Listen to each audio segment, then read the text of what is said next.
बेले बेले सबुठु गुरुत्वपूर्ण trading logic आम आखि सामनारे ही लुचिकी थाए। आज आमे एक स्वयंचालित सिस्टमर एमिति एक लुक्कायित नियम विषय जानिबा जहा बोधुए चुपचाप आम ट्रेडिंग फलाफल को बदलाई देउछि। देखंतु केएनएम बॉट परी ऑटोमेटेड सिस्टम गुड़िक बहुत शक्तिशाली। एमानकर काम हेउछि आम भावना को ट्रेडिंग रु दूरे रखिबा एवं गोटिए सठिक रणनीति को पूरा परफेक्टली कार्यकारी करिबा। किंतु जेतेबेले कंट्रोल कोड आउ गणित हाथ को जाए सेतेबेले किछि एमिति नियम सामना को आसे जहां आमे केबे भाबी न थाउ। तेबे एक साधारण किंतु बहुत विभ्रांतिकर प्रश्न उठुछि। जणे ट्रेडर गोटे निर्दिष्ट परिमाणर ट्रेड खोलिबाकू चेष्टा करूछंती किंतु बॉट ताकू कमेई देउछि किंबा पूरापूरी मना करि देउछि। अच्छा, एमती काहींकी हेउछि? चालंतु एही रहस्यर पर्दाफाश करिबा। सबुटु आग आसंतु बुझिबा जे एही बॉटर मूल प्रतिश्रुति कोन थिला। आउ ताहा हेला ऑटोमेटेड प्रॉफिट स्प्लिटिंग। माने बॉट निजे ही पोजिशन को दुईटी टेक प्रॉफिट टार्गेट TP1 एवं TP2 रे बंटी देबो। ये जो 50-50 विभाजन यह एक बहुत स्मार्ट रणनीति। प्रथम टार्गेट रे किछि लाभ बुक करी रिस्क कम करा जाए और बाकी पोजिशन को आहुरे अधिक लाभ पाई छाड़ी दिया जाए। आशा तो यही थाए किंतु वास्तव रे यह सबुबेले एमती काम करेनी। आउ एबे आसुछि कहानीर असल मोड़, सेही रहस्यमय त्रुटि। एइठी ही आम आशा और वास्तवता भितरे गोटे बड़ फाट सृष्टि हुए। एई दुईटी फलाफल ही सबुठु बड़ा रहस्य। गोटे पटे सबु किछि ठीक लागुथिले भी ट्रेड सीधा सड़क मना होई जाउछि, आउ अन्य पटे बॉट किछि न कही चुपचाप पोजिशन साइज को कमेई देउछि, जहा आमर रिस्क रिवार्ड हिसाब को पूरा गड़बड़ कर देउछि। तेबे एही परदा पछरे असल कहानीटा कौन? एही असंगति पाई दायी किए? बोधुए एहार उत्तर बटर कोड भीतर ही लुचि रहिछि। चलंतु खोजिबा। एबे आसंतु सेही लुक्कायित नियम विषय जानिबा जहार ना हेउछि जुग्म संख्या नियम।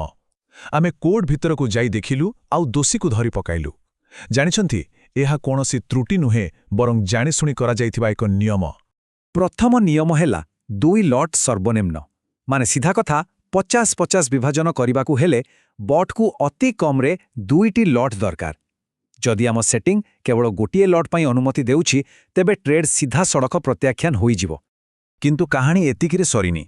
एही नियम तो केवल अधा रहस्यर समाधान कला, हेले एहा एबे भी बुझेई पारुनी जे गोटे 3 लॉट ट्रेड केमिति चुपचाप 2 लॉट होई जाउछि। एथिपाई आमकु आउरी टिके गभीर को जिभाकु पड़िबो। आउ एहा ही हेउछि प्रकृत कारण जुग्म संख्या नियम। सठिक भावे 50-50 बांटिबा पाई बट केवल जुग्म संख्यारे लॉट ग्रहण करे, जेमिति कि 2, 4, 6 किंबा 8। एमिति करिवार द्वारा 1.5 लॉट परी असुविधा आसेनी। आउ एई देखंतु प्रमाण सीधा सड़क कोड रु। एहा ही होउछि स्मोकिंग गन। एही लाइनटी स्पष्ट भावे कहूछि जदि ट्रेडर परिमाण एक अजुग्म संख्या हुए तेबे सेथिरु 1 वियोग करि दियो। बस एही गोटिए लाइन ही सबु किछि बदलै देउछि। तेबे यह केमिति काम करे? धरि नियंतु आम सेटिंग्स हिसाब रे ट्रेड साइज हेला 3 लॉट, बट यह को देखे जुग्म संख्या नियम लागू करे और जेहेतु 3 एक अजुग्म संख्या यह चुपचाप सेथरु 1 कमाई ताकू 2 लॉट कर दिए और ट्रेड को एग्जीक्यूट कर दिए। ए सब हुए बिना कोनोसी सूचना रे। ठीक अछि, एबे जेतेबेले आमे एहार कारण जानिगले चालंतु देखिबा एहाको एक रणनीतिक सुविधारे केमिते परिणत करिहेबो। एहार तत्क्षणात प्रभाव देखंतु। आमे 3टी लॉट पाई रिस्क प्लान करिथिलु किंतु बट केवल 2 लॉट रे ट्रेड कला।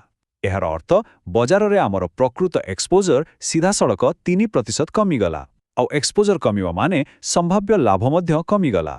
आउ यहा केवल गोटिए ट्रेडर कथा नुहे। जेतेबेले शह ट्रेड हुए एही छोटो छोटो नीरव राउंडिंग त्रुटि गुड़िक एकाठी मिसी आमर सामग्रिक प्रदर्शन को बहुत कम करि दिए। जहा आशा करा जाउथिला आउ जहा वास्तव रे मिलिला सेथिरे बहुत फरक आसी जाए। ताहारे समाधान कौन? बहुत सरल। एही तर्क सहित लढ़िबा बदଳରେ ଏହା ସହିତ ମିଶି କାମ କରନ୍ତୁ। ନିଜ ମାର୍ଜିନ୍ ଆଉ ଲିଭରେଜକୁ ଏମିତି ସେଟ୍ କରନ୍ତୁ ଯେମିତି ଆପଣଙ୍କର ଲଟ୍ ସଂଖ୍ୟା ସବୁବେଳେ ଏକ ଯୁଗ୍ମ ସଂଖ୍ୟା ହେବ। ଏହାକୁ ନିଜ ରଣନୀତିର ଏକ ଅଂଶ କରିଦିଅନ୍ତୁ ଏବଂ ଏହି ନୀରବ ତ୍ରୁଟିରୁ ପୂରାପୂରି ମୁକ୍ତି ମିଳିଯିବ। ଏହି ଘଟଣା ଆମକୁ ମନେ ପକାଇ ଦେଉଛି ଯେ ଆମେ ବ୍ୟବହାର କରୁଥିବା ସିଷ୍ଟମଗୁଡ଼ିକୁ ଭଲ ଭାବରେ ବୁଝିବା କେତେ ଜରୁରୀ। ତେଣୁ ପରବର୍ତ୍ତୀ ଥର ଯେତେବେଳେ କୌଣସି ଅଟୋମେଟେଡ୍ ଟୁଲ୍ ବ୍ୟବହାର କରାଯିବ ନିଜକୁ ଏ ପ୍ରଶ୍ନ ପଚାରିବା ଉଚିତ, ଏହାର କୋଡ୍ ଭିତରେ ଆଉ କେଉଁ ଲୁକାୟିତ ଗାଣିତିକ ନିୟମ ଥାଇପାରେ ଯାହା ଆମ ଫଳାଫଳକୁ ପ୍ରଭାବିତ କରୁଛି।